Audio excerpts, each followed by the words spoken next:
We'll begin in prayer in the name of the Father, and the Son, and the Holy Spirit. Hail, Holy Queen, Mother of Mercy. Hail our life, our sweetness, and our hope. To thee do we cry, poor banished children of Eve. To thee do we send up our sighs, mourning and weeping in this vale of tears. Turn then, most gracious Advocate, thine eyes of mercy toward us, and after this our exile, show unto us the blessed fruit of thy womb, Jesus. O clement, O loving, O sweet Virgin Mary. Father, Son, Holy Spirit. Amen. Okay, so we're beginning the 6-week course on Petrarch's scattered rhymes.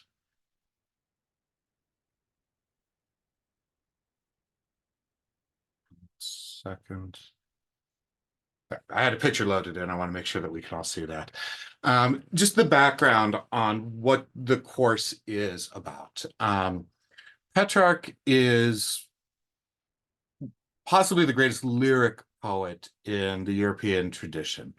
He's born 40 years after Dante, and he basically is defined as the difference between the Middle Ages and the Renaissance.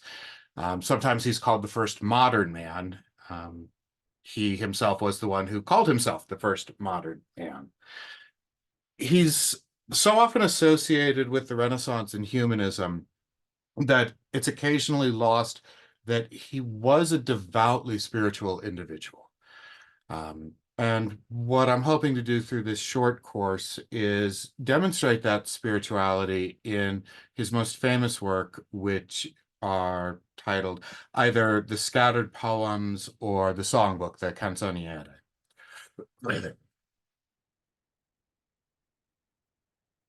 So before we could even get into that, just what is the canzoniere? What are the scattered rhymes or the scattered poems, and what actually is the title anyway? It goes by 3 different titles, all used freely.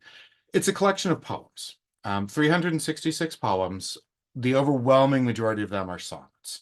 Petrarch didn't invent the sonnet, but he was the first poet to make the sonnet sort of the primary mode of poetic expression. When Shakespeare writes his sonnets, he's directly inspired by this collection. When Shakespeare writes sonnets rather than other poetic forms, he's writing sonnets rather than other forms because of Petrarch. Of the 366 poems, 317 of them are sonnets. There's 29 forms that are called canzone, 9 more that are sestine, 7 ballads or ballate, and 4 madrigals. The difference between the other ones isn't overly important. But what is important is their arrangement. It's not just a collection of poems. It is a collection of poems that has been very carefully collated, organized, reorganized, put into a final form, and then reorganized one more time. Is everyone else hearing sound? If you could just put your thumbs up if you can hear me. Okay.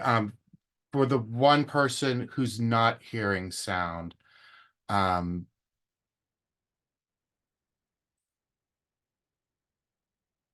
just realized if someone's not hearing sound, it doesn't do me any good to tell them what to do.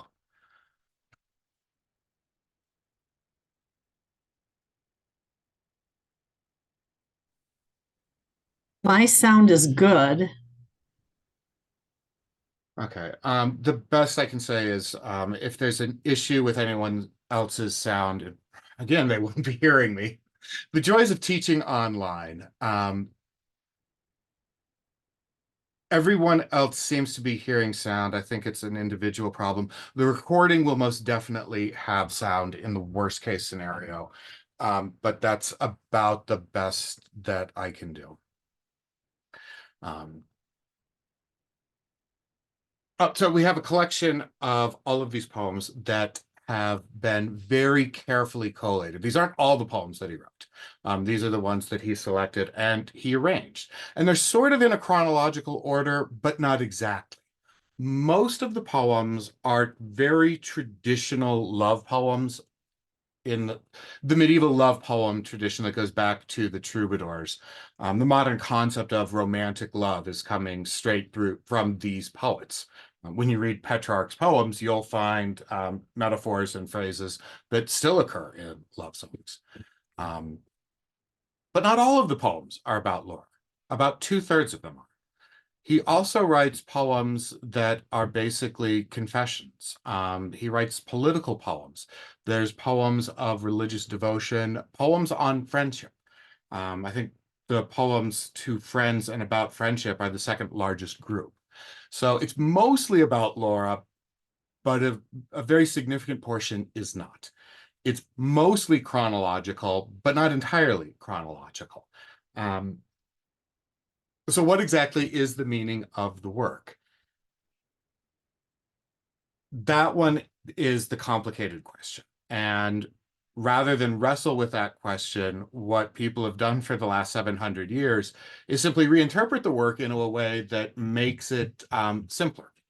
So the traditional understanding of this is it's just a poetic narrative about him falling in love with Laura, and then Laura dies. It's divided into two parts. Part one is poems about Laura while she's alive, and then part two is poems about her when she's dead. It's a very clean, crisp way of dealing with the work, but Petrarch is far, far more complicated than that. When he describes himself as the first modern person, there's a lot of truth in that, in the way that he is obsessive about how he presents himself, his ideas, even he's obsessive about how he presents his obsessions. There's something about Petrarch that is, it's almost social media fixations long, long before social media existed.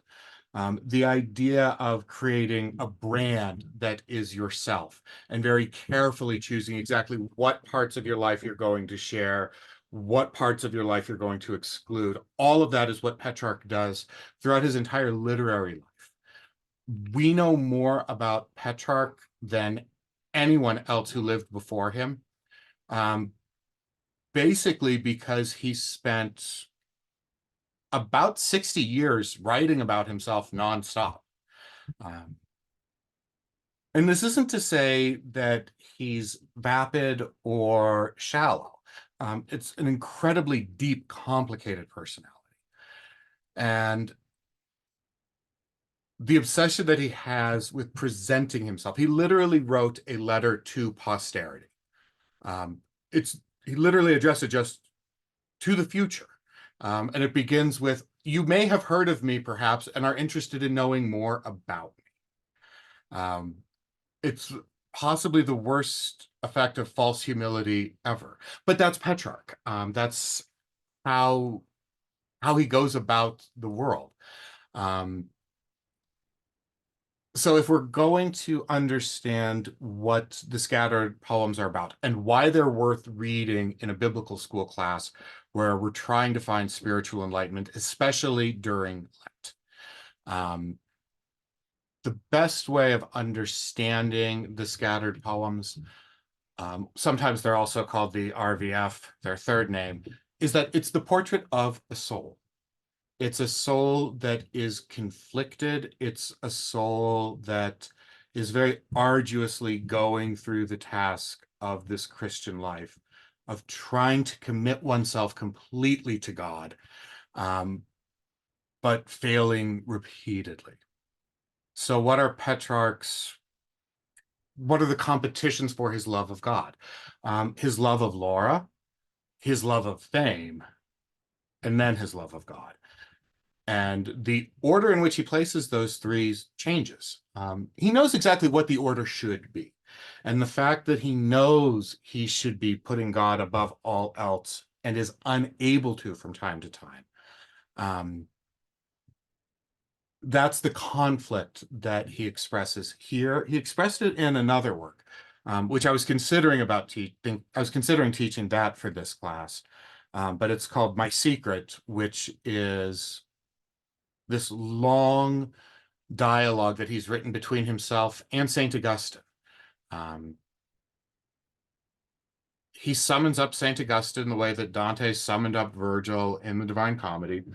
And over the course of a couple hundred pages, Petrarch exposes his soul to the world, basically. It's another confessional. And through the questions of Saint Augustine, Petrarch explores his love of earthly things. That is his love of Laura and his love of fame. His love of fame, his love of glory, what gets in his way, his stumbling block. That's a separate work, My Secret. In the scattered poems, we have all of these poems about Laura, but also poems about the other things in his life that are competing for attention. Some true devotional poems. There are, I believe, 9 of those, which kind of sums up the problem right there. Out of 366 poems, 2/3 of them are poems for his love of Laura, and only 9 are strictly, exclusively religious. But we get to see in this wonderful, kind of elusive way, this story of a soul, the portrait of a soul that emerges over his entire lifetime. The first poem that he included, he wrote in the 1320s. The last poems that are included were written in the late 1360s. Petrarch lived in an extraordinary time. His father was exiled from Florence with Dante. Petrarch spent no time in his childhood there, but he always considered himself a Florentine. His father was a notary, and in an age in which writing was not a universal skill, the notary was an incredibly respected public official. His father is known as Ser Petrarco. I'm sorry, Ser Petrarco. Ser is in Italian a unique honorary form of address that were granted to only a few professions. Notaries, mathematicians, and certain other university professors. And his father got a job in Avignon because Petrarch is born in 1304. Just a few years later, by 1304, the Pope is Boniface VIII, and he's dying. The next Pope, Benedict, will never make it to Rome. He'll spend his entire time, I believe, in Perugia. And after that, the papacy moves to Avignon, France, and it stays there until 1378. It's not until Catherine of Siena gets involved that the papacy comes back to Rome. So Petrarch grows up around the papal curia while the papacy is in exile in Avignon. And as a notary to the papal curia, Ser Petrarco is involved in recording much of the business that's going on. And the medieval papacy was involved in a lot of business. One of the sins of the church that Petrarch speaks out against frequently is the avarice, the greed that he finds in the heart of Christianity. Well, the heart of Christianity that's no longer even Rome. Now it's in Avignon.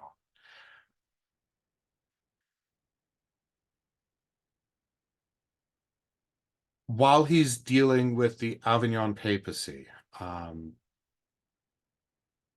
there's another strand of his life that becomes incredibly important, which is, I don't want to say the rebirth of classical learning. To describe the Renaissance that way is a tremendous disservice to the Middle Ages and to what medieval intellectuals were doing. If we want to talk about, classical wisdom, Thomas Aquinas and Albertus Magnus spent almost all of their time commenting on classical philosophy, the works of Aristotle. They were familiar with classical science. They were familiar with other philosophers of the classical world. So the Renaissance isn't really a rediscovering of the classical world. It's a shifting of emphasis. The medieval world is actually much more like the modern. The medieval curriculum in the schools was based almost entirely on natural philosophy that is the forerunner of modern science. What we would call arts and letters were considered preparatory work, basically to teach students how to read so that they could then read all of the technical scientific texts in Latin. Dante and others, but then especially Petrarch, are responsible for a shift of emphasis in education, in seeing classical literature as something that is worth being studied on its own, not just to learn grammar so that we can read philosophy, but because things like literature and history, um, art, that these things are interesting to study on their own. So that's Petrarch is the standard bearer for humanism. He's not the first one to have an interest in the humanities, but he's the one that pushes it and almost wills it into life as a new form of um, education. And education here in what the sense of what education is supposed to be, not technical training, not merely memorizing lists or obtaining knowledge for a job, but education in the proper sense of the experiences one has in a classroom that draws out the best self, the intellectual endeavor of coming to know God. Um, that's certainly what Aquinas and Albertus Magnus considered themselves to be doing. Petrarch believes that about himself as well, but his focus is just completely different. He honestly believes, very sincerely, that poetry and literature are an equally valid path, the path of beauty to truth. Uh, we might say that Aquinas and Albertus Magnus, doubled down on truth and kind of let beauty fall by the wayside. And that would be unfair, but it's a generalization. Um, Petrarch is very interested in the beauty, and that's what the humanities end up being. One of the other major parts of Petrarch's life that plays a huge role in everything that he wrote, and much of the scattered poems, is the Black Death. In 1348, the Black Death sweeps into northern Italy and southern France. In southern France, it hangs on in some parts until 1349, and everyone alive loses significant numbers of friends and family. It was impossible to be untouched by this. Petrarch was spared for reasons that are known to God alone. He's in the city of Parma when it happens, and Parma, while he was there, was not battered horribly. Florence was eviscerated. Milan was barely touched at all. An event in which somewhere between a quarter and a half of the population of Europe dies. In Florence, it was closer to 50%. There's a little town outside of Florence, San Gimignano, which is one of the most delightful towns to see. Um, it's so delightful because it's maintained its medieval character, because it never recovered after Black Death. I believe it was believed to have had about 10,000 inhabitants before the Black Death, and only a few hundred. Siena. Siena is magnificent, and in the middle of Siena is perhaps the Tower of Babel of medieval Italy, the Duomo, the cathedral in Siena. The one that's standing is magnificent. Um, but if you've ever been to Siena and you've looked at the cathedral, you can see off across the street to the side that the exact same stones are the wall, only one wall of the buildings that runs perpendicular to the cathedral. The plan that the Sienese had at the time, because they were a very successful commercial center, is they were going to take their original cathedral, which is magnificent, and transform that into the apse I'm sorry, for the transept of the new cathedral that they were then going to build the nave off of, and it was going to be almost 3 times as large. And when Black Death hit, it struck Siena so severely that the building project was abandoned and simply never picked up again. Um, and so you have those odd walls that exist today that show you this is where medieval Siena ended. One of the people that dies in Black Death is Lauda, or at least Petrarch tells us this. Um, he lost family members. He also lost patrons. He lost lifelong friends. In another course that I teach, we were just reading Boccaccio's Decameron. Boccaccio was a contemporary of Petrarch. They'd met each other, they were friends, possibly the greatest literary friendship ever. And the Decameron is another expression of how do you live after something that is this awful? Um, and Petrarch doesn't try to confront that question in the scattered poems, but the scattered poems are most definitely marked by that. Um, in a way, it's the death of an old world, with all of the suffering that that death is going to involve. And so with the death of Laura, we would think that Petrarch's conflicting loves would become easier, that it might be easier to focus on God when the woman that he loves is dead. But that's not what happens. Petrarch continues to pine for her. And this was always an unrequited love.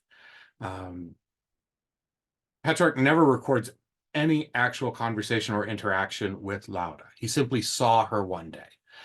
There's the question of, did she even exist? In my mind, it's almost absurd to suggest that she's a complete literary invention. But Petrarch is a poet, and he's above all interested in presenting a very well managed image of himself.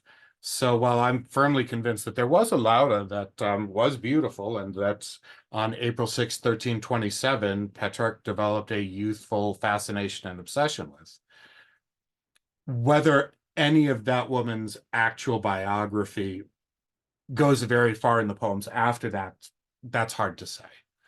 Um, but it's very likely that there was a woman he fell in love with that he kind of kept tabs on because he was obsessive like that. And that did die in the plague because lots and lots of people did. But again, we don't really know how much of the scattered poems are honest biography, how much of them are literary stretches. We don't know and we'll never know. And it's true also of the Divine Comedy, where Dante tells a story in the first person that's clearly a fictional journey. But that line between truth, biography, and fact is constantly blurred. It's also constantly blurred by Petrarch. So the work isn't divided into those two easy pieces of poems about her while she's alive and poems about her while she's dead. But Laura is recorded as dying in the fourth poem of the second part. And we know that it's the second part because we actually have Petrarch's autographed copy of this work. He's remarkable in so many ways. One of those that he's one of the first writers that has an incredibly distinct, instantly recognizable handwriting style. You know, in an age in which everyone's trying to write in a specific way that's as regular as possible, Petrarch, of course, has his own unique handwriting. And so we can see that he spent 25 years, the last 25 years of his life, putting this poetry collection together. And it goes through different revisions. There's at least, I believe, two early versions that we've had, and some people have suggested that he had 9 different versions of it. And there, in the Vatican libraries, there are 2 manuscripts. One of them is known as Vatican Library Latinus 3196, and that's a manuscript that's basically his workbook. All of the poems, they're here, they're there, things are scratched out. And then there's Vatican Latinus 3195, and that is sort of the final draft that he's copying the poems into one by one. And the last 30 poems in that, he has reordered them. After he's putting them down into place, he's changed the number that goes next to them. So even, and this is the most Petrarch thing ever, even his final copy wasn't final. He wanted to continue modifying that. So throughout all of this, we have this portrait of a soul that really shows the condition of the struggling Christian pilgrimage back to God. That for very few except the great saints is it a simple conversion of the heart that leads to a lifelong devoted attachment to God. That for most of us, we are constantly fighting with our other passions, our other desires. And Petrarch takes that idea and builds a life, builds a literary career, um, builds fame that's going to last as long as Western civilization does, out of this idea. And part of it's a response to Dante. Um, he's born 40 years after Dante.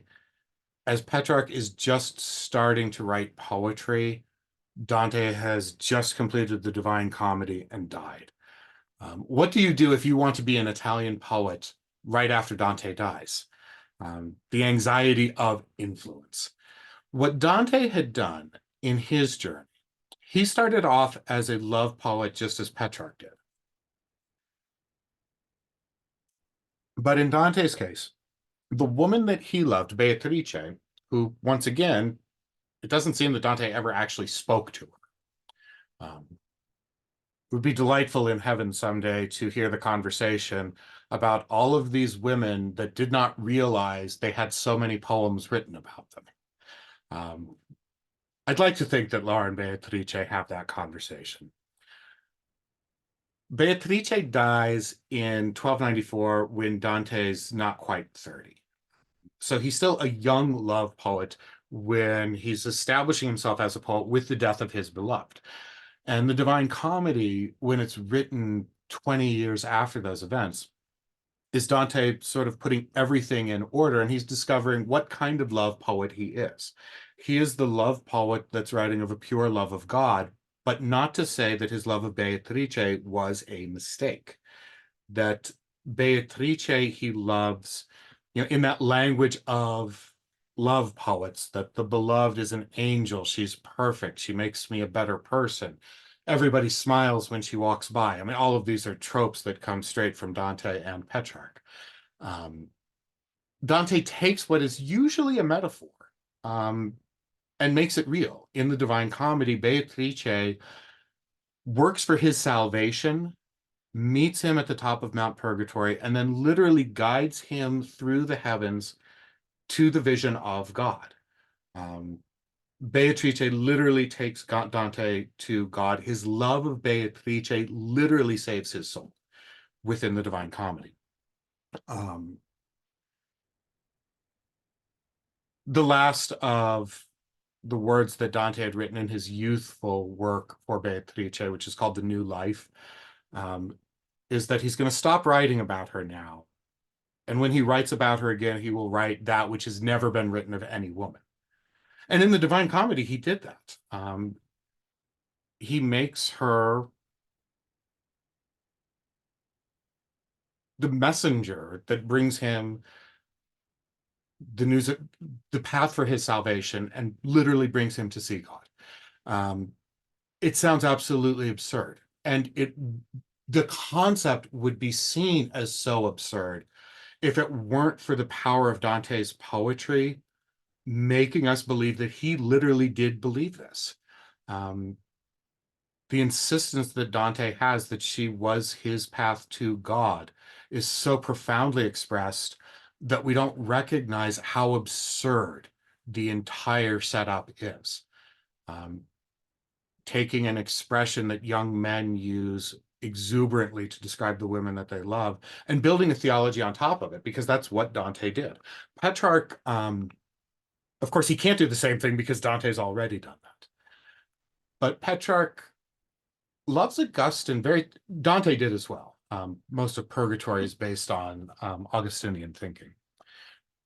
But when we look at Petrarch, if we were to take the first 6 books of the Confessions, and rather than have the conversion in the garden that puts Augustine on the path towards God, towards being baptized, towards being a priest, towards being a bishop. If we just take the first six, even through the seventh book of the Confessions, um, and put those struggles where Augustine wants to draw closer to God but can't let go of everything else. He has all of these concerns that are pulling him in different connect directions, and he just cannot completely commit. If we were to take those first six books and then just put them on like a loop cycle for 40 years, that's basically what Petrarch presents us as his life. Um, but in a way, it has a spiritual validity much greater than Dante's.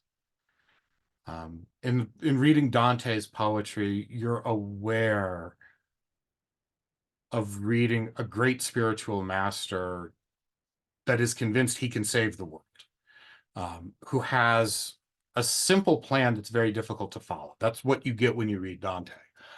With Petrarch, we have, I guess, an agonizing celebration might be the way to describe it, of the lived reality of human frailty, that we continue to fall back into these earthly desires. We continue to trip up.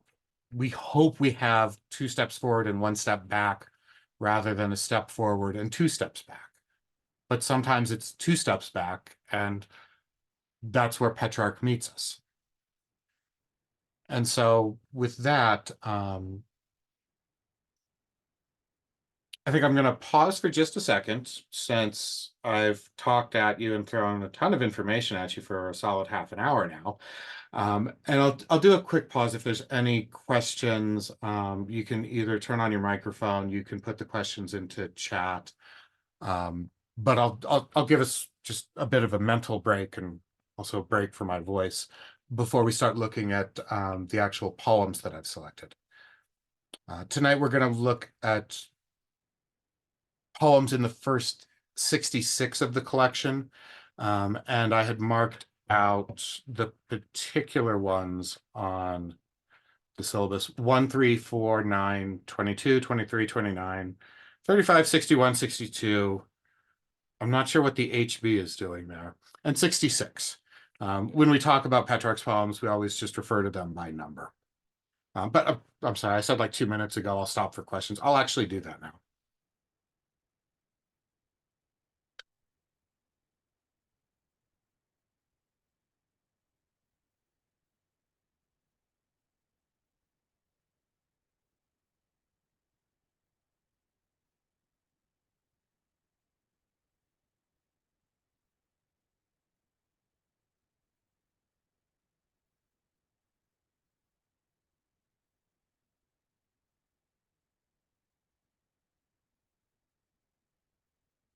Uh, so the question about is, what year were these written in?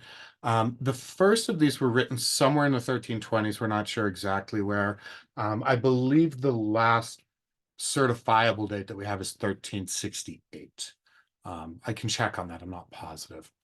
Oh, yeah. So the books to follow along. Let me get those links again. The translation that has recently become my favorite, and the one that I'll be presenting in class, is actually available freely. There is a web page that has very quickly become my favorite. This is for the page itself, Poetry in Translation, and then I'll pull up the specific one for Petrarch. There is a man named A.S. Klein who is very clearly a great-hearted obsessive. And I say that with admiration, because he's decided sort of in his retirement to make his project translating as much poetry as he possibly can and making it freely available. I have no idea how he gets this all done. The amount of translations that he's put forth, and in something like 8 or 9 different languages. It's insane. I don't know how he possibly does this. So on his website, you can read the poems on his site. You can also download the poems either as a Word document, as a PDF file, or as an EPUB or Mobi file for reading on like a Kindle or another e-reader. And you can also, I believe this one is available for purchase as a paperback off of Amazon if you prefer the paperback books. Um, there are a couple other translations that I've liked. Rather than flood you with links right now and spend 4 minutes pulling all of them up, in the email after this class, I will include a link that has the recording for tonight's lecture, and I'll also have a bibliographical list. All the translations that I like with short comments on why, um, and any other works that I think might be useful.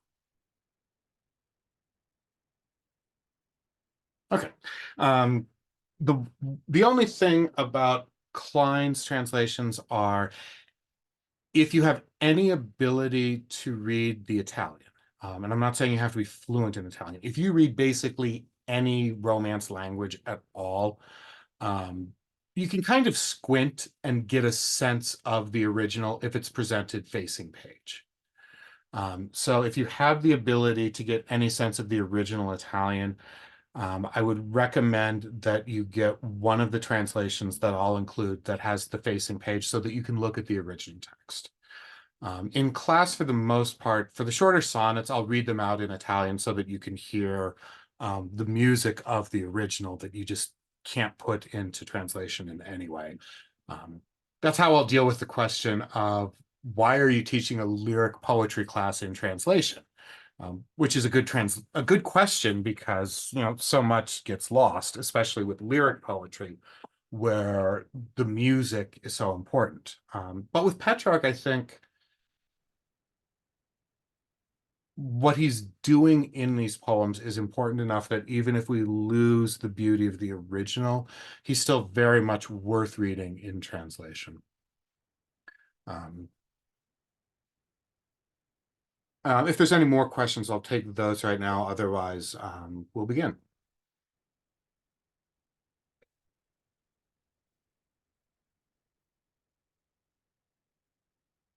Voi che ascoltate in rime sparse il suono di quei sospiri ond'io nudrivo il cuore in sul mio primo giovanile errore, quando ero in parte altro uomo da quel che sono.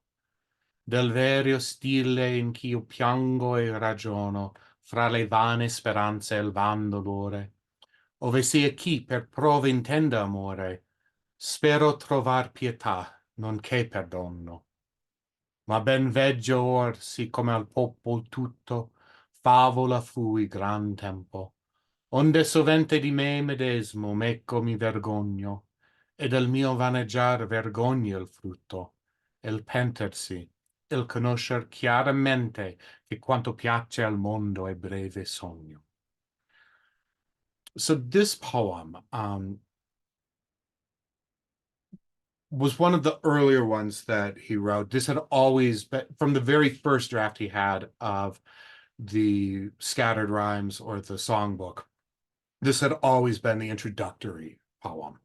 And it was clearly written as an introductory poem. This is one of the I think this was the only poem that doesn't really make any sense as a standalone poem. But it's just so beautiful. And the themes that we'll come up with again and again.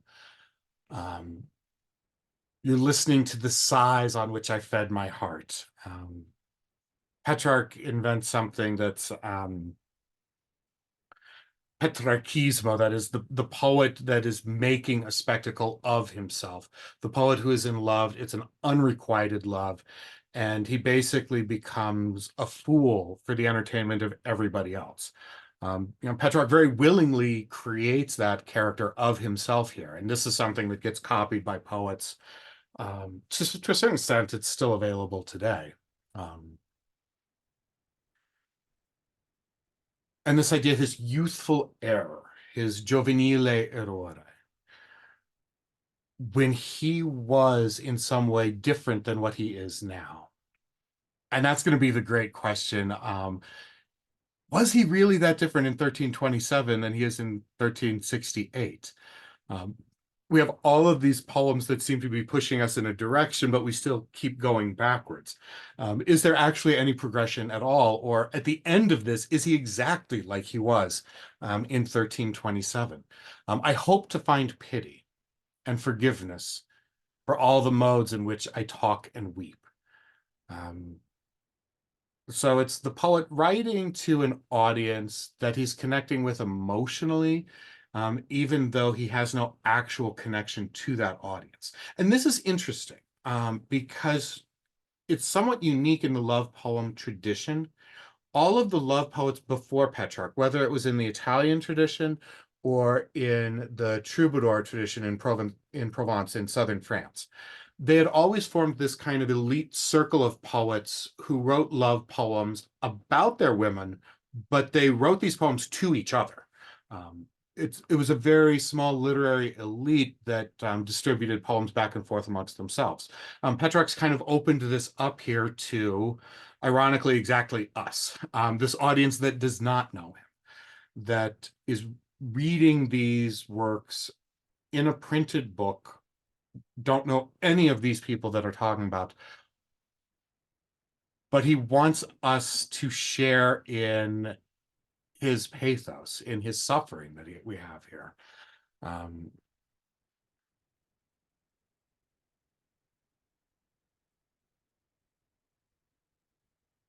Le vane speranze, il van dolor, vain hope and vain sadness.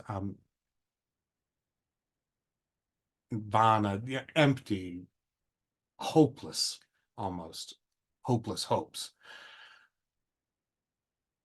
That there's nothing in all of this, but in midst of all of this nothing, Petrarch's constructing this story for us. That we could see how he's become, the figure of ridicule amongst the people, so much that he's often ashamed of himself. And in the Italian here, it's impossible to translate this just right. Di me medesimo meco mi vergogno. Me with myself, to myself. And medesmo is a way of making the me, like it's almost like me, myself, and I. He's managed to have four references to himself as the reflexive subject of this verb of being ashamed. And then we have the lesson that he has from this, del mio vaneggiare. And not just vanities there, but vaneggiare it's an active verb.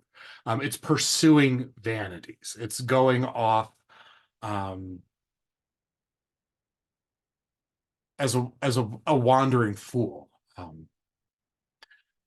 That for all of these youthly errors and all of the effort that he put into this, shame is the fruit that it bore, and il pentersi, and remorse, sorrow, and knowing quite clearly that everything pleasing in this world is just a brief dream. How the world's delight is a brief dream. I suppose if I'm going to use a translation, I might as well just read from that. So we have the implication here of the beginning of this spiritual journey, that he's recognizing, how much time he wasted on these youthful hopes, and that all he got out of it is remorse. And pentersi there is the specific verb that's involved in penance. And recognizing that these things we hope for in this world are just a brief dream, that these are passing fancies. These are not the eternal good that is God that we should be focusing on. So that's what Petrarch brings out in the very first poem. And I'm not going to put up the original Italian for all the poems because I have to do it separately from the translations. But the ones that I read that we're focusing on, I'll have the Italian. For a few cases, I'll have the rhyme scheme here. Petrarch has basically only a few rhyme schemes that he uses. Um, the sonnet is divided into two parts, two quatrains, two four-beat lines, and then two tercets at the end. And traditionally, the way that the sonnet worked is the first 8 lines, the two quatrains or quartets introduced a problem, and then there was some kind of like resolution or attempted solution in the final 6 lines. Um, with Petrarch, that's not going to happen because he never actually tries to solve, he never actually solves his problems. He talks about wanting to solve them. But the rhyme scheme that he uses almost throughout is the first and last lines and the middle lines rhyming with each other in the quartets. And then in the tercets, 3 different rhymes and then repeated.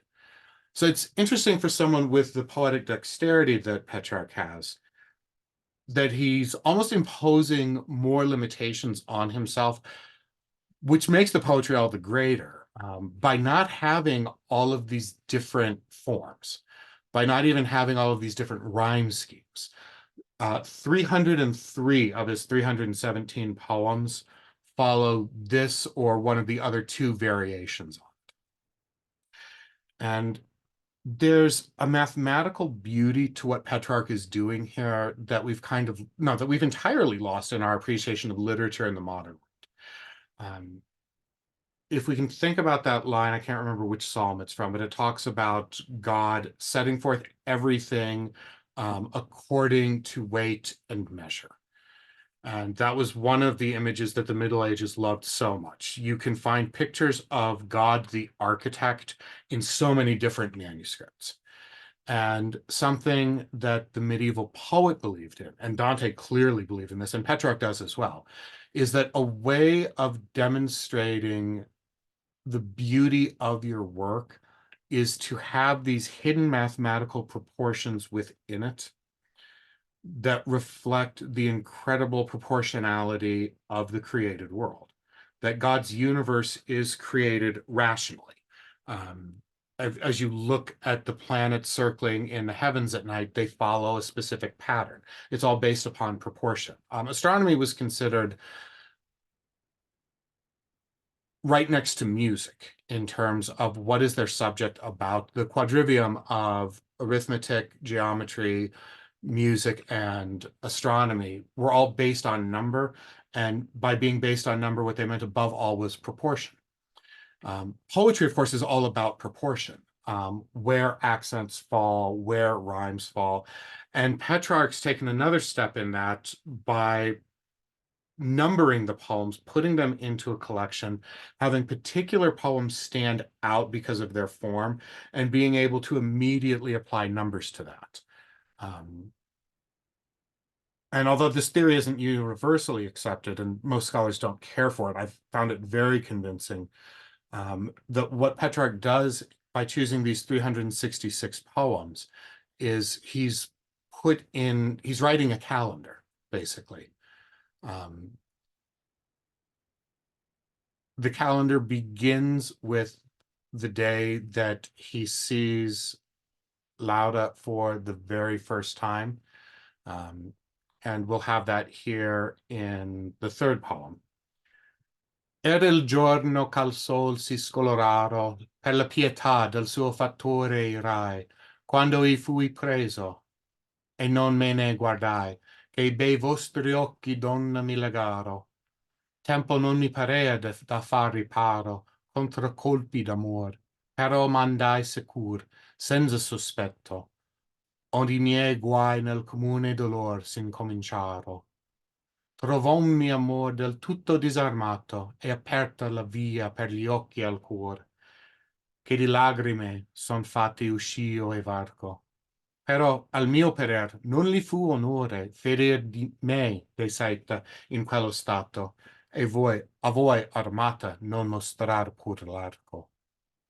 It was on that day when the sun's ray was darkened in pity for its maker that I was captured and did not defend myself, because your lovely eyes had bound me, lady. So this is addressed directly to Laura, and it speaks of that first day that he saw her. Um, and that image of the importance of the eyes in all of this. Love discovered me all weaponless and opened the way to the heart through the eyes, which are made the passageway and doors of tears. So it seems to me it does him little honor to wound me with his arrow in that state, he not showing his bow at all to you who are armed. So love strikes Petrarch with an arrow through the eyes because it's the visual image of Laura's beauty. Um, and of course, in the modern world, we'd say, oh, how superficial that is. He only cares about her physical aspect. But in a world that believes in beauty with a capital B, that beauty as a transcendental, beauty as something that brings us to God, um, Petrarch didn't have to pretend that her physical beauty didn't matter. So it's that first sight, the eyes end up becoming the entrance of love, but also of suffering. And so the eyes will appear throughout, because your lovely eyes had bound me, lady. It's him looking at her beautiful eyes, and through his eyes and his active vision, he sees her eyes that are so beautiful, and he finds himself bound up by love. And we'll notice that the figure of love here, the editorial decision is to capitalize love, to make love the personification. This is not, you can't think of like Cupid running around as that, the chubby naked baby with wings gently plucking arrows at people. The medieval version of love is ruthless. The medieval version of love with the capital L is not something that appears on a Valentine's Day card. The medieval version of love is Greek eros. It is the passion that overwhelms. It's the obsessive thinking that comes for that person that you've fallen for.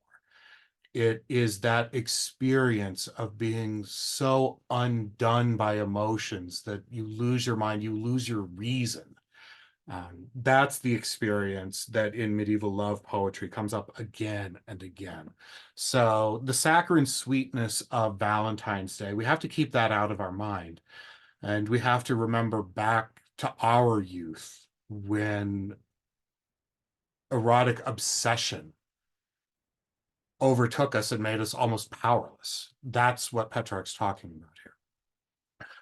And it's what Petrarch will continue to talk about throughout all of these poems. One of the things that we have with Petrarch, because he has all of these poems, he also writes with, I don't want to say a limited vocabulary in the sense that he didn't know enough words, but he has a limited vocabulary that he wants to write with only the most refined words. The sounds that he puts into poems are only the sounds that are most appropriate to describing love. So since he's restricted himself, and the poet restricting himself is another sign of talent. Um, Anybody can write bad blank verse poetry that's little more than ungrammatical prose. To write good blank verse poetry is much more difficult. To write good, significant rhymed poetry is even more difficult. To write according to a specific standard of meter, of the number of beats that you can have, of a particular rhyme scheme that you can't deviate from, requires a much greater control of language. And it's something that, the modern world doesn't really appreciate because we view poetry in its purest form. It should be this expression of emotion, and to put it into any rhyme scheme or particular meter is to make it sort of artificial. That's the general approach that the modern world has towards poetry. And the medieval world views it completely differently, that to write just raw emotions is to be a child who is incapable of ordering thoughts, because order is beauty. Order is how God created the universe, and the poet, and the Greek poiesis means to create. And Dante and Petrarch were both very well aware of that. To be a poet is, in the mind of these writers, the closest you can come to God because you are creating. And so to be a creator, to be a good creator, you should approach the work of God as much as is possible. And that means restricting yourself with order, having incredible order that might seem obsessive to us, um, is a mark of absolute beauty to them. To us, well, I mean, certainly not to me personally, but to most people that want to talk about poetry and, the purity of expression or whatever else, that makes no sense. But to these poets and to the audience, the incredible work that goes into constructing these poems reflects the order that God put into the universe itself. And so, with that in mind, these words that appear again and again and again, if we read the poems in order as we're supposed to, because Petrarch numbered them, when you read the 70th sonnet that talks about Laura's eyes, you're not just reading about her eyes, you're reading about her eyes as you've been conditioned to read about them by all of the mentions of those eyes before, both her own eyes and other eyes that are mentioned in other poems. So the further you go into this collection, you have this incredible accretion of meaning. And Petrarch wouldn't, I'm trying to think how to phrase this so that it doesn't sound dumb or heretical. When you read the Bible, in the medieval way of reading it, there are multiple different allegorical senses that have to be understood with every passage. The traditional fourfold medieval exegesis is that there's a literal level, an allegorical level, a moral level, and an eschatological level. Most Bible passages didn't have four nice meanings that could be pulled out, but some did. But the idea was that's how you approached it. And so that's how you approach each passage. And the Bible as a whole is to be read typologically or with figurative interpretation. That is, the personages that we meet in the Old Testament, they are real individuals. They exist, they have their own history, they have their own stories. However, this is the story of salvation history, and this story continues on up to the climax of salvation history, which is the crucifixion and the redemption. So all of the characters in the Old Testament in some way are types of Christ. That the action of Samson prefigures Christ in this particular way. The action of so and so prefigures John the Baptist. It's a way of understanding the relationship of figures that are divided in salvation history by time, um, but are united in purpose and meaning. And if you have that way of approaching literature, that you're looking for the connections that are always there. Because again, the world is ordered by God. And so the connections that you find in the Bible implicitly are part of that order. Salvation history is clearly not a series of accidents. In the same way, once you have that mindset of viewing the world, it's very hard to view it in another way. There's certain things that you can study that will just forever change your mindset and your approach to life. If there's any lawyers out there, law school is one of those things that, when you study law, it's the way that you process information so colors you that there's no way to go back to understanding the world before you began the study of law. The medieval way of reading the Bible is absolutely that sort of way, that you understand that there is an inherent connection between everything in creation. And the more time that you spend meditating on this and looking for those deeper meanings that do not reveal themselves immediately, the more time that you spend on this, the deeper understanding that you'll have. And so when the great medieval writers, Chaucer, Boccaccio, Petrarch, and Dante, are writing, they're writing with this idea in mind, that there's a obvious surface level to what they're writing that anybody can appreciate. But if you spend time with these poems and you pore over them, then every word that you read that has appeared in other poems comes to mind when you read it in whatever poem is present to you in the moment. And it brings all of that Petrarch's equivalent of Salvation history with it. All of the meaning that it has accreted up to that point appears in every poem.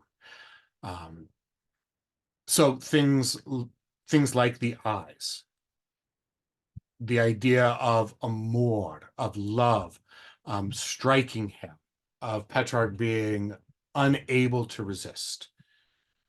These ideas come back time and time and time again. And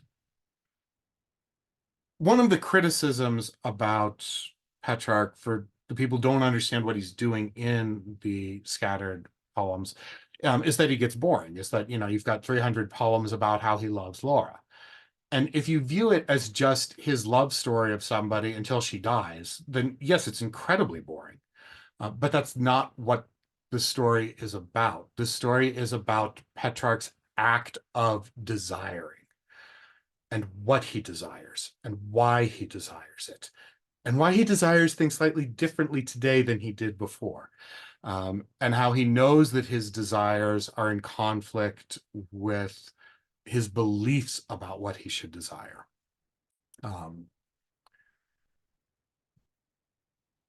Anyway, so coming back to the day that he first sees Laura, this is April 6th, 1327. He'll give us that specific date later. It's Good Friday, the day in which the sun's ray was darkened in pity for its maker. So this is the eclipse that occurred when Christ died on the cross. And we think about that particular moment in time.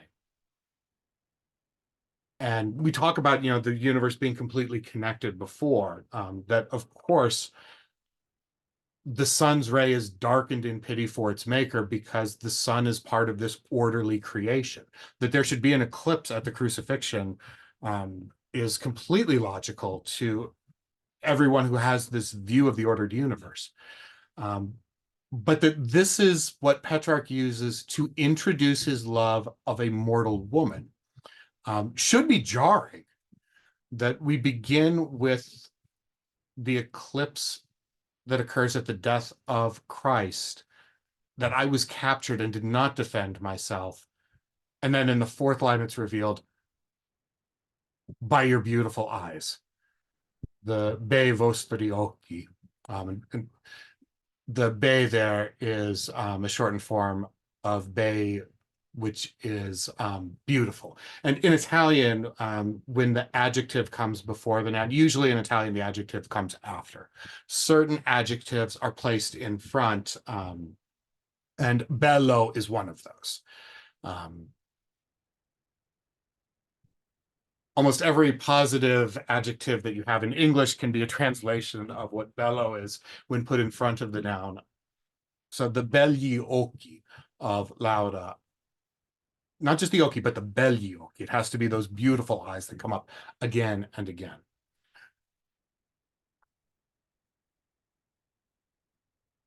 April 6th, that day comes up again, and Petrarch mentions it in other writings as well.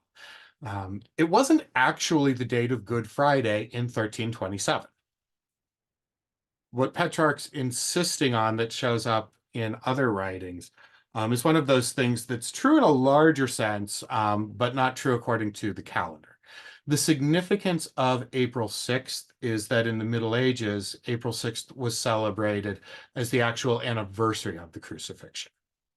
So Good Friday is set with the Paschal calendar based on the cycle of Passover. So therefore, the cycle of the full moon and the equinox, which is why it moves around. but April 6th was regarded as the anniversary of the crucifixion. So a Good Friday that falls on April 6th is a particularly important Good Friday. It's a Good Friday that is both the liturgical celebration of the crucifixion as well as I guess what we would call the calendrical or the anniversary of the crucifixion, that they fall on the same date. And that didn't actually happen in 1327, except in Petrarch's world, it did. It does.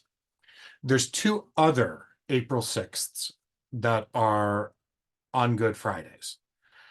One of them is in 1342, which is an important date for Petrarch because that is the day that he was crowned poet laureate. I'm sorry, that's the day that he arrived in Rome to be crowned as poet laureate on Easter Sunday, April 8th. And to be crowned as poet laureate is a huge deal. This was the honor given to classical poets in antiquity. It was a tradition that stopped, I want to say, in the 5th century. Um, it had been brought up in 1315, not for Dante, oddly enough, for a poet named Alberto Musato that literally nobody outside of Italian medievalists had ever heard of. So, I mean, if you think about like, bad Oscar winners, Albert Musato as the first poet laureate since classical antiquity would absolutely be one of those. Dante was given a posthumous coronation by Florence when they said maybe we were wrong about exiling you upon penalty of death. Florence is delightful in the way it makes its laws. But in 1342, Petrarch arranged to have himself crowned as poet laureate in Rome, in the Campidoglio. If you've been to Rome, the overlooking the Forum, there's a couple churches up there. There's this square that has an equestrian statue in the middle. It's a statue of Marcus Aurelius. And then there's three buildings that are at odd angles. It's like parts of a trapezoid. That square is the Campidoglio. And that was one of the traditional centers of ancient Rome where some of the great temples were. And that's where Petrarch had the coronation ceremony. This April 6th, he arrived in Rome in 1342. The other Good Friday of April 6th that is incredibly important is 1348, because that is the day that Laura dies. In the timeline that Petrarch gives us, he sees her at the first hour of the day. So that is like 6 a.m. He always counts his hours from sunrise. So he sees her at the first hour of the day on April 6th, 1327, and then she dies at the same hour on the same day in 1348.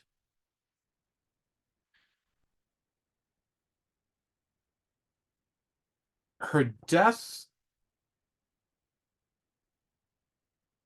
occurs in such a way that if we take this idea that there is this calendrical meaning to the rime sparse, the scattered poems, if poem number 1 is April 6th that celebrates the crucifixion, which is problematic because Petrarch should be celebrating humanity's redemption, but it becomes the day that he falls in love with Laura. Poem 264 is the poem that occurs right before he announces Laura's death. But it's the great poem in which he sets forth all of these competing loves that he has and his desire to move on from this. If we do the calendar count, that poem would fall on December 25th. So the poem in which he's trying to swear off his love of Laura is the poem that, by calendar dating, if we accept this, would celebrate the birth of Christ. So there's, in my mind, the fact that the dating would work that way just can't be due to random chance.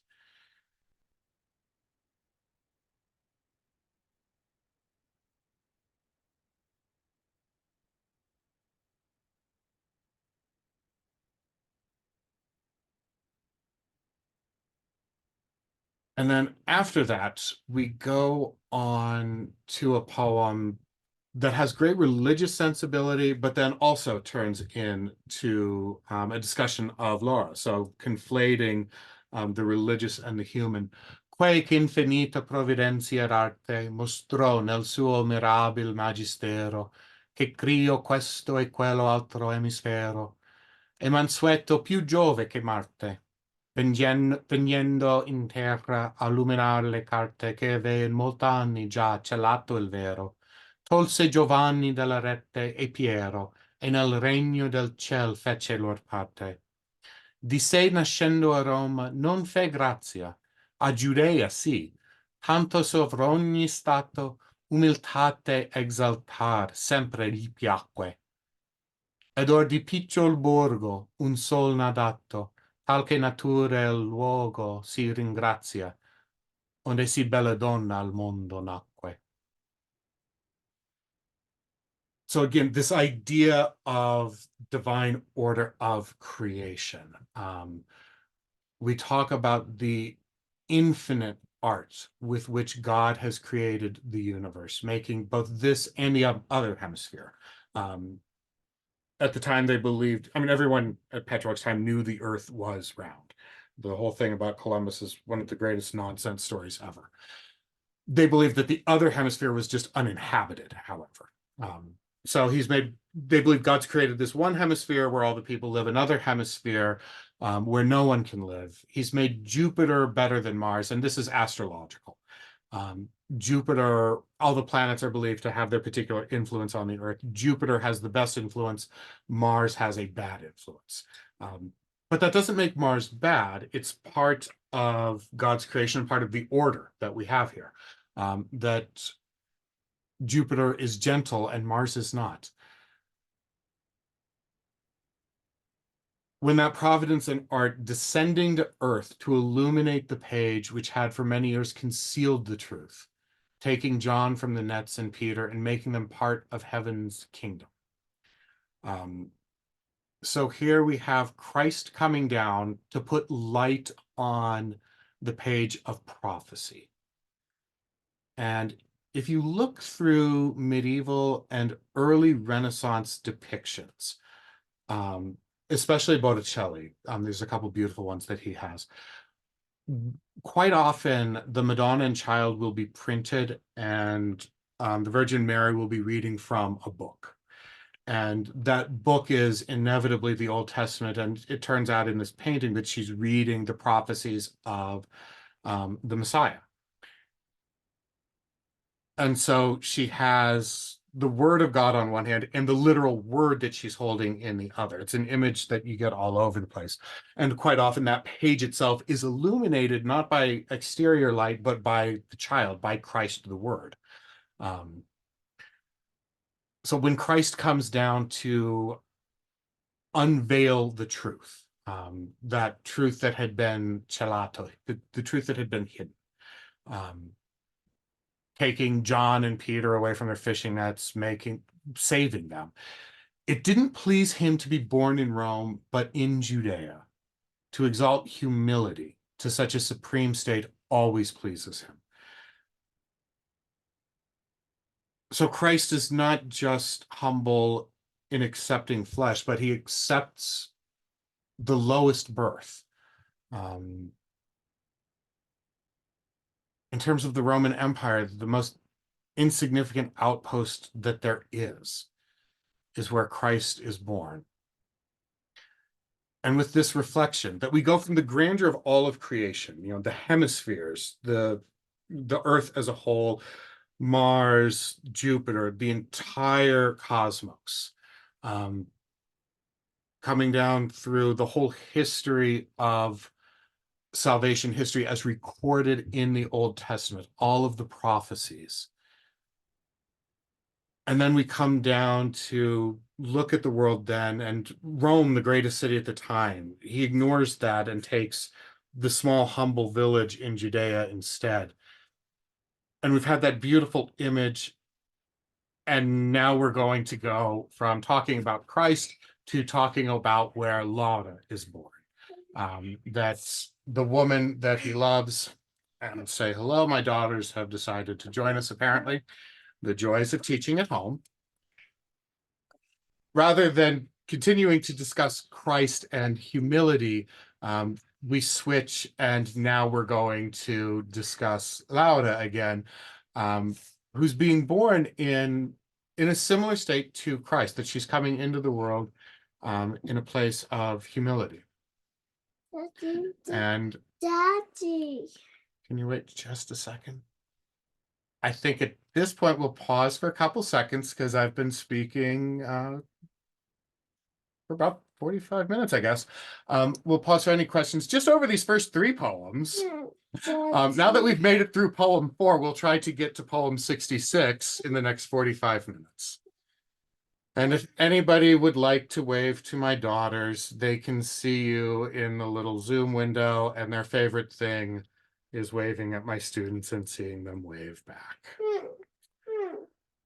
So this is Amelia on my lap, and Lucy, who's apparently being eaten up by Zoom's automatic background.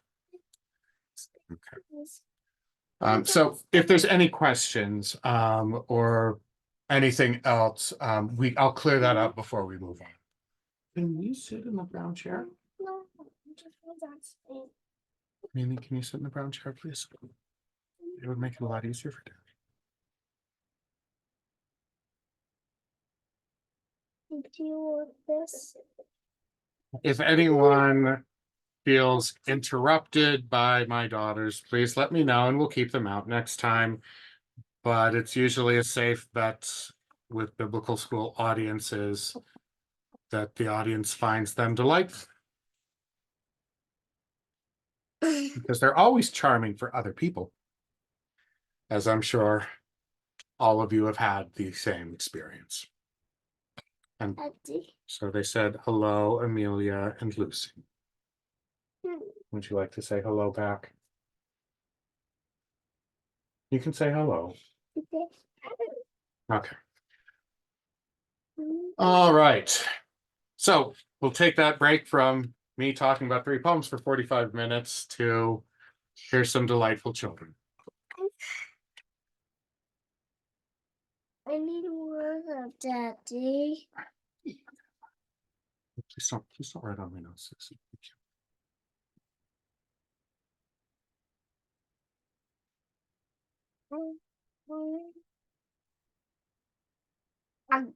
Yeah. Poem 9, Quando il pianeta che distingue l'ore.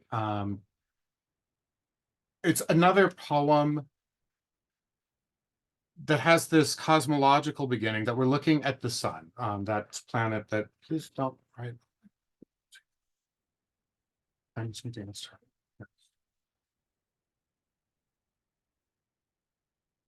So we're describing the sun now, the body that tells the hours, returning to the constellation of Taurus.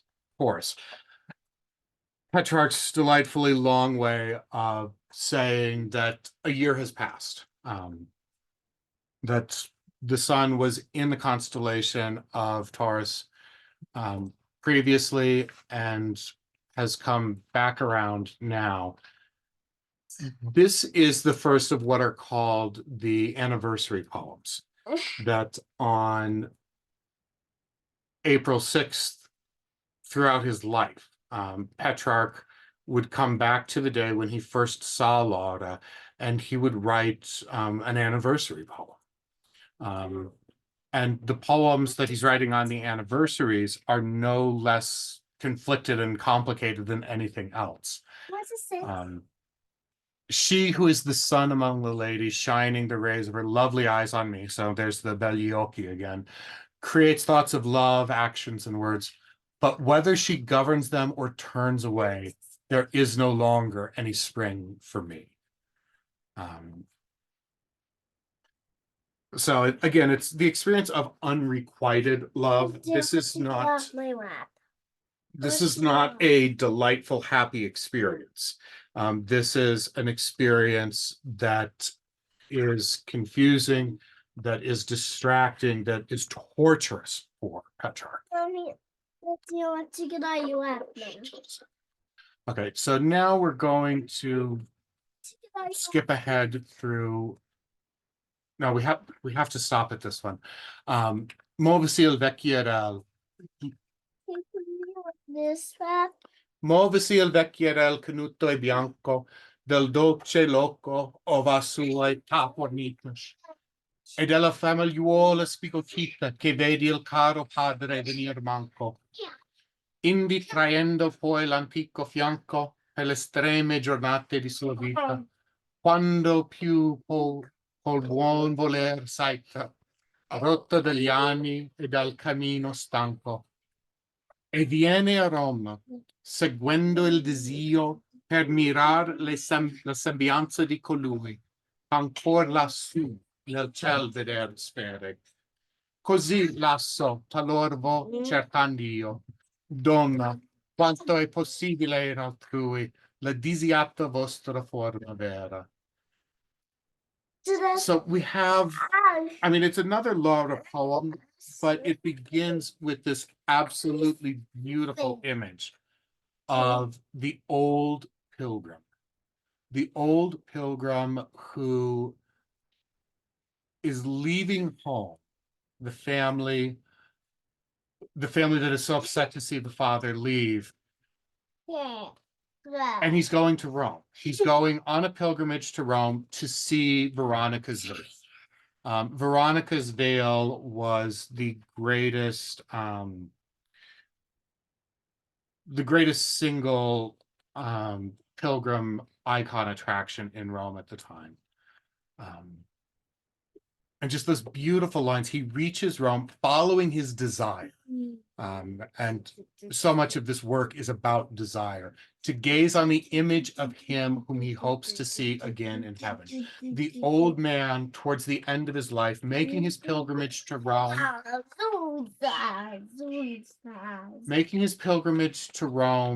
to see Veronica's veil, to try to see the face of Christ.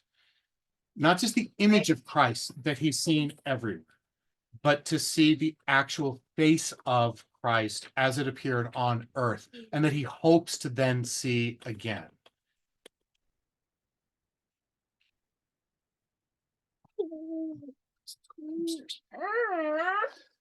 That is crosses over. Not quite yet. I just need you to stop typing.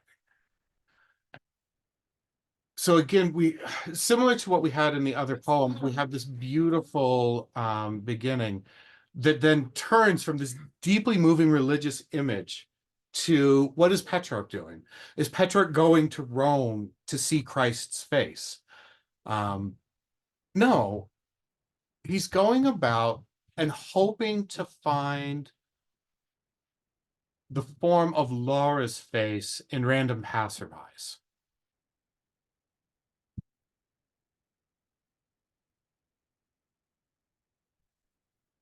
I go searching as far as possible in others for the true desired form of you. So on earth, the pilgrim can see Veronica's veil, which has Christ's likeness, but isn't Christ's actual face. But it's that face that he wants to see again. And so Petrarch being moved in this way, it's clearly idolatry.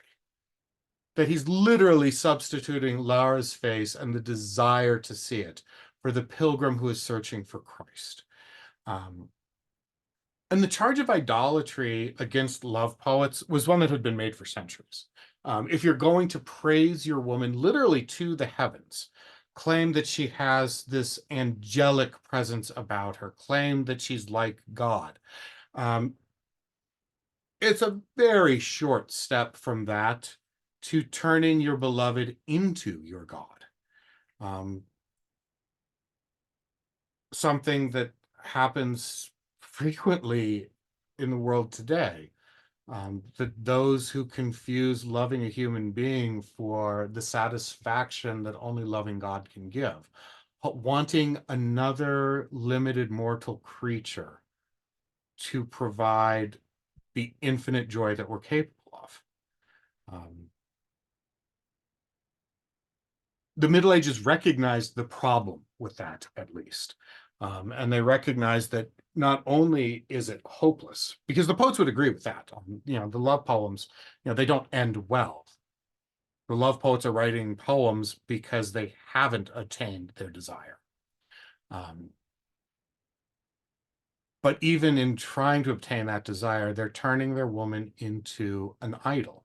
And they worship that idol and treat it as though it is their god. And Petrarch is very certainly aware of the danger in treating Lara this way.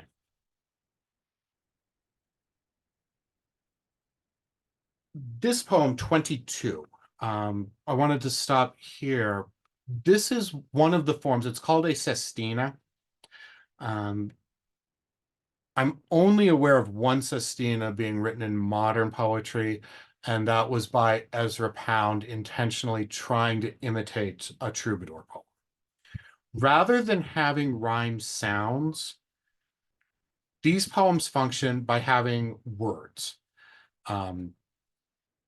There's 6 words that appear in the rhyming position, that is at the end of the line. And in each stanza, the position of those words changes. So whatever had been the last word in a stanza becomes the first ending word of the next stanza. What had been the first word gets dropped down to the second position. And you can see the pattern here, that it's cross retrograde is the way it's described, because you go from 1, 2, 3, 4, 5, 6 to 1, 2, 3, 4, 5, 6. And then you imagine these as new ones and you repeat that same pattern. So you have these sounds that are repeated again and again, and not just sounds, but the complete words. And the words, as they go through, they have this accretion of meaning that we saw before. A qualunque animale alberga in terra, se non se alquanti c'hanno in odio il sole, tempo da travagliare quanto è il giorno, ma poi che il cielo accende le sue stelle, qual torna a casa e qual s'annida in selva per aver posa almeno infino all'alba. E io, da che comincia la bella alba, a scuoter l'ombra intorno della terra, svegliando gli animali in ogni selva, non ho mai tregua di sospir col sole. Poi quando io veggio fiammeggiar le stelle, vo lagrimando e desiando il giorno. Quando la sera scaccia il chiaro giorno e le tenebre nostre altrui fanno alba, miro pensoso le crudeli stelle che m'hanno fatto di sensibil terra e maledico il dì che vidi il sole e che mi fa in vista un uomo nudrido in selva. Non credo che pasciasse mai per selva sì aspra fera, o di notte o di giorno, come costei che io piango all'ombra al sole, e non mi stanca prima sonno e rolba, che bench'io sia mortal corpo di terra, lo mio fermo desir vien dalle stelle. Prima che torni a voi, lucente stelle, portami giù nell'amorosa selva, lasciando il corpo che fia trita terra, vedessi io in le pietà, che in un sol giorno può ristar molt'anni, e innanzi l'alba può mi arricchir dal tramontar dal sole. Con lei fossi io da che si parte il sole, e non ci vedesse altri che le stelle, solo notte, e mai non fosse l'alba, se non trasformasse in verde selva, per uscirmi di braccia come il giorno, cavallo, la seguia qua giù per terra.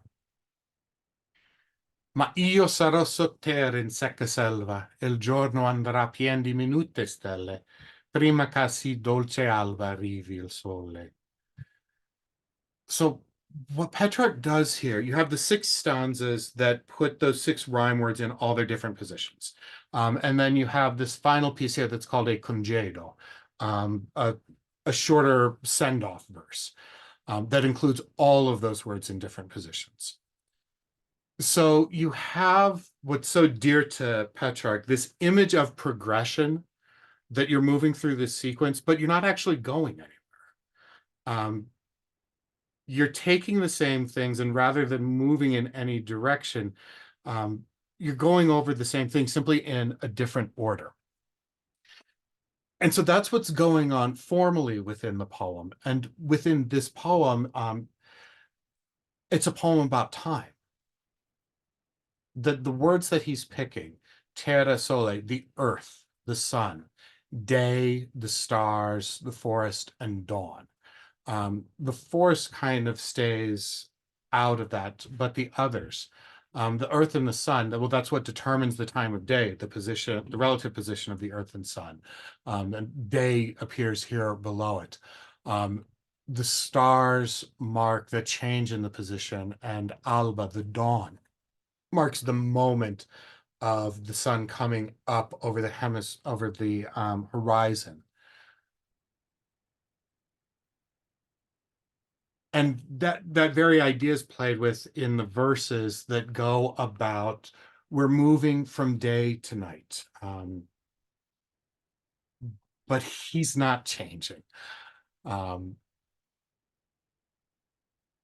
As the shadow of the earth moves through and defines night, he goes weeping, and now he desires the day. And then when evening drives out daylight's clarity and our shadow makes another's dawn, I gaze pensively at the cruel stars that have created me of sentient earth, and I curse the day I saw the sun. And as he's looking up at the stars now, what he's referring to here is the basic astrological theory that everyone in the Middle Ages accepted, that the stars had a role in not creation, but generation. Anything on Earth that comes to be can't be said to be created. Only God creates. To create is to make something out of nothing. But to generate is to take one thing and turn it into another, which is what all life on Earth does. And so the process of generation, by which animals eat something and they grow bigger.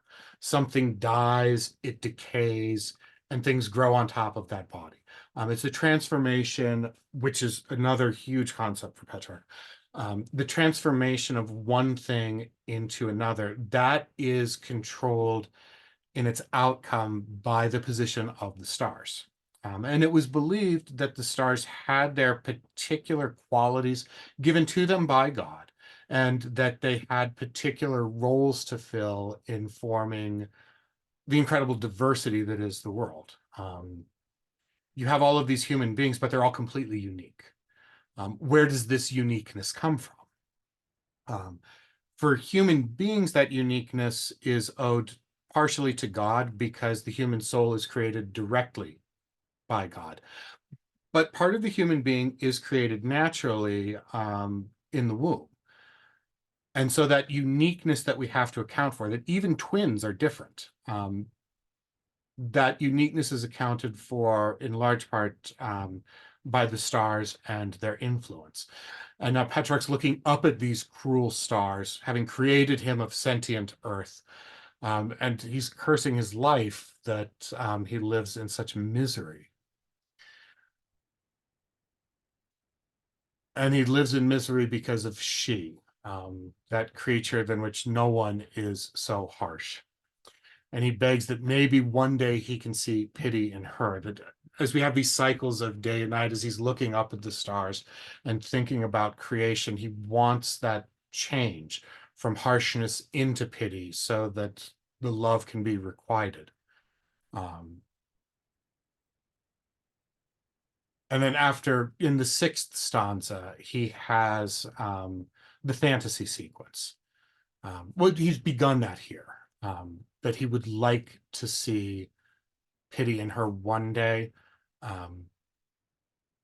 If you look at the Italian, there's all these verbs that end with ess.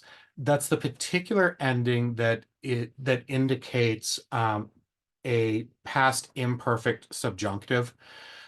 For the non-grammar teachers out there, that means Italian has a very specific verbal construction for describing hypothetical situations and the hypotheticals, how possible those hypothetical situations could be.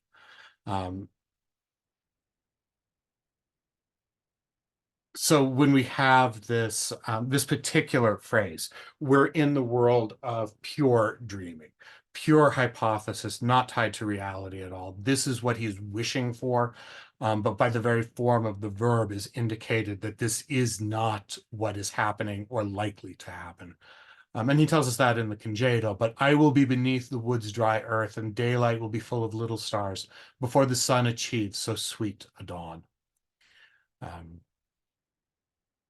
So in a poem that pretends to present progress, but really just treads over itself, that's exactly where he ends up. He hopes that things will be different, but then he despairs even that the future can bring change. And before we look at this one, I want to skip ahead just a second to 30.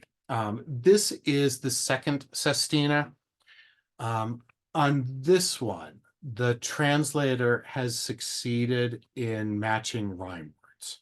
He wasn't able to do that with 23, but with 30, and this is remarkable, being able to translate a sestina almost perfectly with words that work in another language. So I'm putting this one up so that you can see the effect of the sestina in languages that we can understand.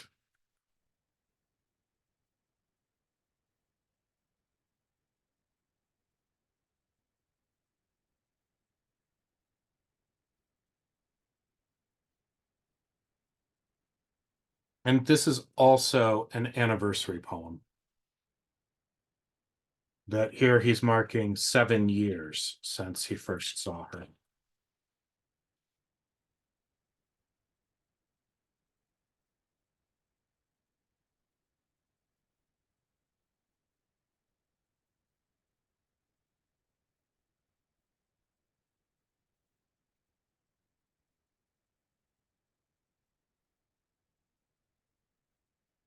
And the significance of the laurel, in Italian, the name of the tree is the lauro, which is, it's a wordplay on the name Laura. So for Petrarch, the loves that are competing with his love of God, that is his love for Laura and his love for fame, the single symbol that expresses his desire for poetic fame is the laurel tree, because the laurel leaves are used in crowning the poet. And that's what he was crowned with in 1342. So this distinction between Lauro, the tree, and Laura, the woman that he loves, there's a conflation between those two throughout the entire work. And rightly so, of course, because it's the poems about Laura that have given him the fame that he so desperately sought, that is symbolized by the laurel tree.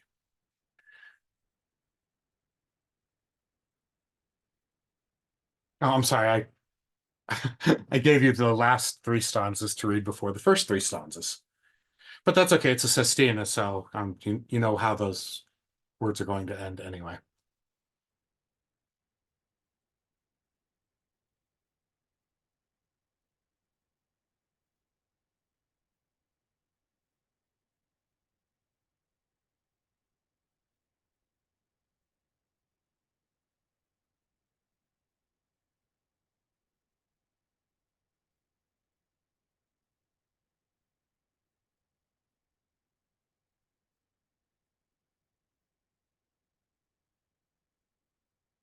And the words that he's picking here, laudo neve anni chiome occhi riva. Chiome is,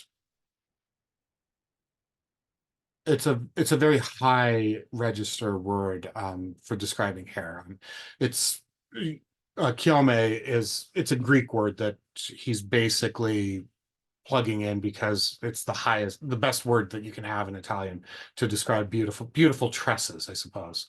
Um, so yeah, the hair and the eyes, the green laurel, because the laurel is an evergreen, and the neve, the snow. So he's almost certainly going to need to have some reference to green or white almost in every stanza. Another distinction that he's able to pile on top of this without having them in those rhyme words.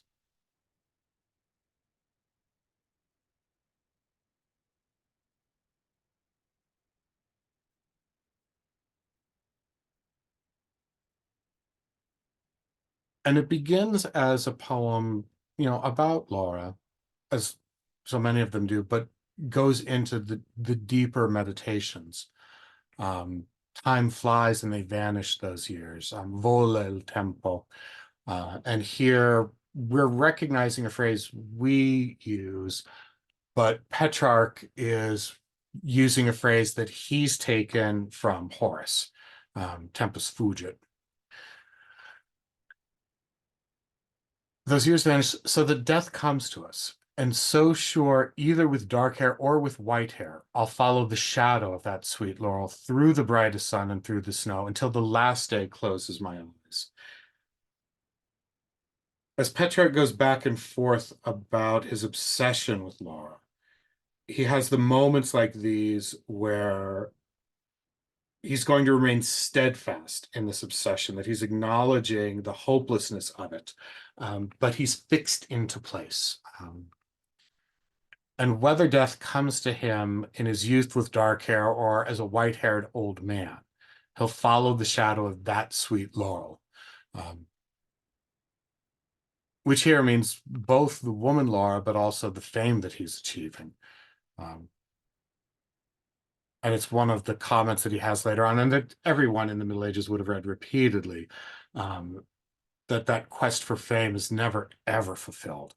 You could, just as you can never be rich enough once you start desiring money, you can never be famous enough once you start desiring fame. Once you start chasing the laurel, you can never stop.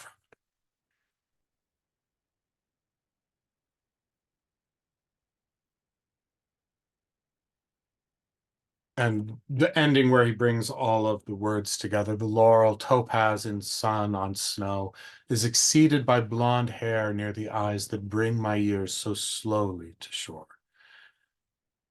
And the hidden image in that last line is the metaphor of bringing your ship into port. That in old age, it's time to pull in the sails, to sail smoothly into port, rather than to continue out at sea. So as he's coming slowly to shore, this is the recognition of the years bringing him closer to death. All right, so that is a sestina where you can actually see the form in the translation, which again is just remarkable to be able to do.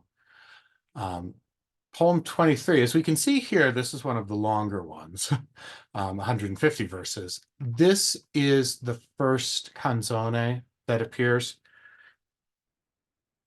So a question that we had a good half hour ago was which Italian poets developed the sonnet, Dante or the Sicilian school. So the sonnet is an invention of the Sicilian school. The Sicilian school were the very first poets writing in the Italian vernacular. They were attached to the court of Frederick II, the court of Frederick II that was at Naples. So since they resided in Naples, they're referred to as the Sicilian school. None of them were actually Sicilians.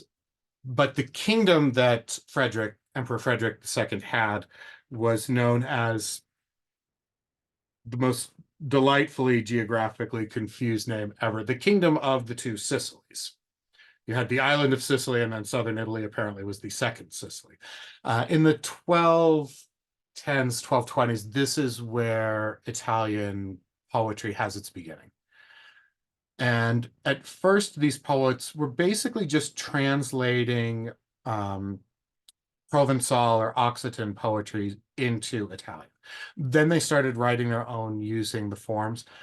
And the sonnet was nothing at the time. The great poem was the canzone or the canso in Provençal, the chanson for the singers in Paris. much more complicated than the sonnet. The sonnet was almost certainly a canzone that just didn't work out.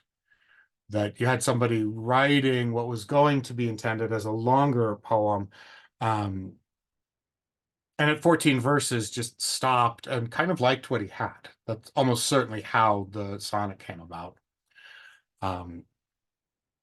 So the verse, excuse me, the verses or the strophes in this one are 20 verses long.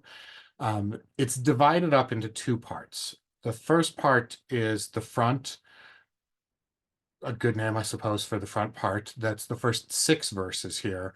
The front, it doesn't have to be 6 verses, it could be 8, but this is divided up into 2 feet. And the 2 feet do not have a matching rhyme scheme, but they're in some way balanced with each other in the number of lines and the length of the line itself. In Italian, poetry is almost always written in what are called hendecasyllables or settenati, either an 11-beat line or a shorter 7-beat line. The 11-beat line was seen as the more important of the two. Everything in the medieval world has a hierarchy and inherent value. The 11-beat line was better than the 7-beat line. When Dante writes his canzoni, later on in his life, he writes them with all hendecasyllables. This one has only one of the shorter lines, the settenati, and that's marked by the lowercase letter. The second part of this is what is called the sirma. It begins with what's called the key verse, which repeats the last rhyme of the front and then brings us from the front into the sirma. And then the sirma is composed of 2 different turns, or volte. And the volte have a similar, if not exactly matching, rhyme structure. So here you have sort of outside verses and inside verses rhyming that you also have in these 4 lines. And then a new verse here, F, and in the second of them, that F is doubled. So the second turn is like the first, but not identical. And then it ends with a rhyming couplet. So this is the basic structure of the strophe for the canzone, and then the canzone can have as many of these strophes as the poet wants. They're much, they're much more involved, but they also, since they have so much more space, they can develop ideas. A sonnet cannot really develop an idea. A sonnet can pose a problem and a potential response, but in 14 verses, that's pretty much all it can do. Because the canzone is much longer in its verses and can have as many verses as necessary, it lends itself to the development of much longer thoughts. And I won't go through the entire poem here because, it's 150 verses, and that would be, a solid 7 minutes of me reading, which I don't think any of us want at this point. But I've marked this up for you. And at the end of the night, I will I'll include in the email the specific poems that I looked at if you'd like to go back over them on your own this week.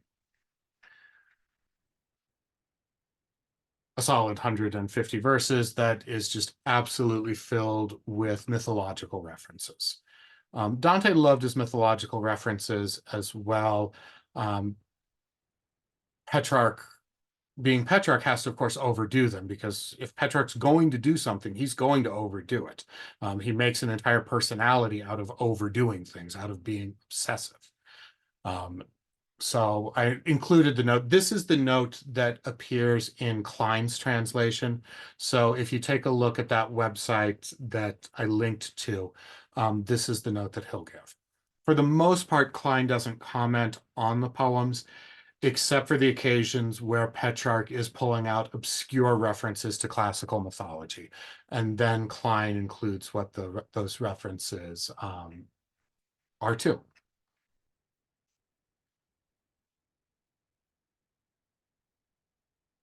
And so we could go through all of these mostly sonnets that go over Petrarch and, once again, the Belli Occhi. There's those lovely eyes again. They keep on popping up and popping up.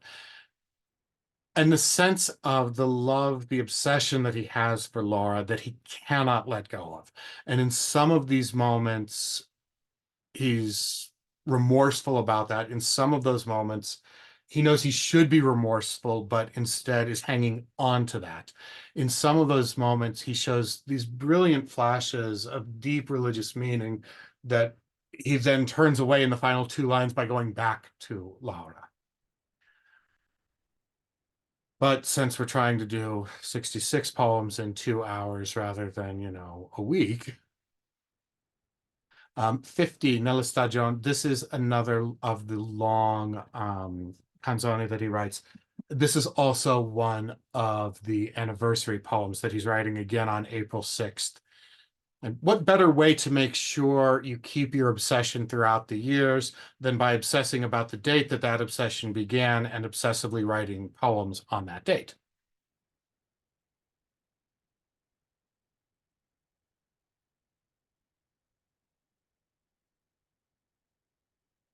And so the couple of poems that I wanted to take a look at in closing here.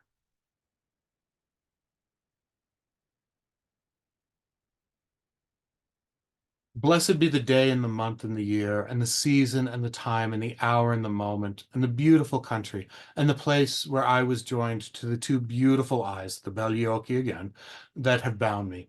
And blessed be the first sweet suffering that I felt in being conjoined with love, and the bow and the shafts with which I was pierced, and the wounds that run to the depths of my heart. Blessed be all those verses I scattered, calling out the name of my lady, and the sighs and the tears and the passion.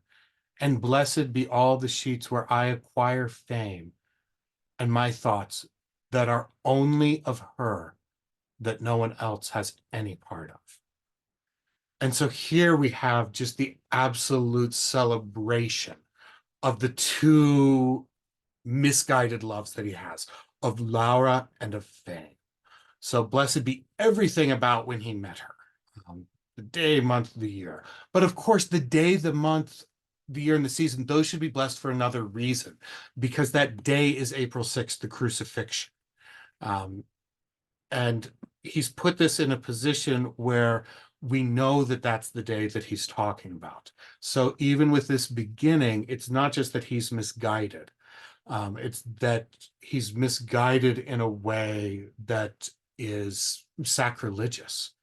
That the anniversary of the crucifixion is blessed because that's when he saw Laura. That's when the Belli Occhi bound him. And I forgot to put up the Italian here, but it's that same verb that he used in poem 3 that bound him. And now he was speaking miserably about love in poem 3, having overwhelmed him. But now, he's happily, blessed be all of these things that made me a servant to love. And all those verses I scattered, and all the sheets where I acquire fame. So not only is blessed everything about Laura, but blessed are all of these poems that he's written that has made him the most famous poet in Europe. And of course, when we come to this point, we realize, blessed are all those verses I scattered, and blessed be all the sheets where I acquire fame. Those are all of the 60 poems that we've just read in getting to this point. Petrarch found a way of involving us, the reader of that future date that he knows he's going to have. And he's involving us in blessing all of the instruments of his misguided love of woman and his misguided love of earthly fame. My thoughts that are only of her, that no one else has any part of. In the other Sestina, I had highlighted where he specifically calls her an idol. And here, blessed be the day when Christ was crucified, and my thoughts are only of Lara, is the subtext of this poem. And then we turn the page and we have Heavenly Father, after the lost days, after the night spent wandering, with that fierce desire that burned in my heart, gazing on limbs adorned to do me harm. So we have a sincere prayer. This is one of the confession poems. With that fierce desire that burned in my heart, gazing on limbs adorned to do me harm. Now may it please you, by your light, I turn to the greater life and the sweeter work, so that my harsh adversary, having cast his nets in vain, may be discredited. Now, my lord, the 11th year revolves since I was bowed under the pitiless yoke, which to those most subject to it is most fierce. Have pity on my unworthy suffering. Lead back my wandering thoughts to a better place. Remind them how you hung today upon the cross. And so with the turn of the page, with the turn of that sheet, because remember, Petrarch himself is writing with his own hand these poems, turning the page in the manuscript and then writing this poem on the back side of it,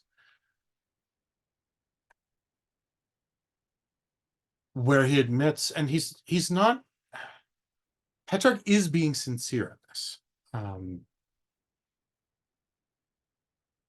this. Petrarch is deeply religious. He was a cleric. He did not take, in the Middle Ages, they had the minor orders and the major orders. To get any education at all in a religious school, you had to have at least taken the minor orders. The major orders are the ones that we think of, bishop, priest, deacon. The minor orders consisted of porter, which is, I guess, closest to usher now, acolyte, which would be an extraordinary minister, reader, the lector. And I love how, along with basically usher, extraordinary minister, and reader, they have exorcist. That was the other of the four minor orders. So Petrarch had taken the minor orders. He was a cleric. He was able to write poems because while he's complaining about the corruption in the church, he himself had a benefice. That is, he had the right to an income from the collections of a church that he never actually went to or performed any actual ministry. And Petrarch's critique of the corruption in the church is sincere as well, because Petrarch has that wonderful ability to criticize the exact thing that he is benefiting from. His religious sensibilities are absolutely sincere. His continued love of Laura and his recognition of his faults is sincere as well. Petrarch was a cleric and therefore not married, but he managed to have two illegitimate children, a daughter, Francesca, and a son whose name I'm just blanking on right now. So all of these delightful contradictions being put so openly on display. I would say all these contradictions in one person, but to be a human being is to have all of these contradictions. Except for those few who are able to have a pure, undiluted devotion to God, who don't suffer from the continual assaults of earthly desires. Living in these contradictions, that is the human condition. And it's normally what we ignore, what we pretend doesn't exist, what, if we're writing about ourselves, we would not write about. But Petrarch makes his honesty about his own failings is so open that his very honesty and sincerity about his flaws becomes suspicious.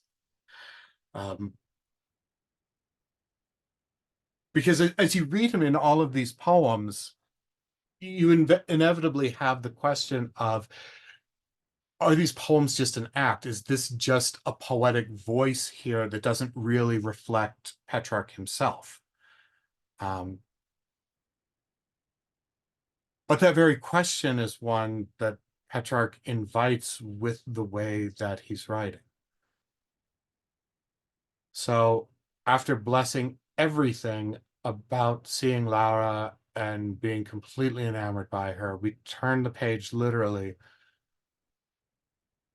and we come to a confession penitential poem, Padre del ciel dopo I perduti giorni. And the lost days, the perduti giorni.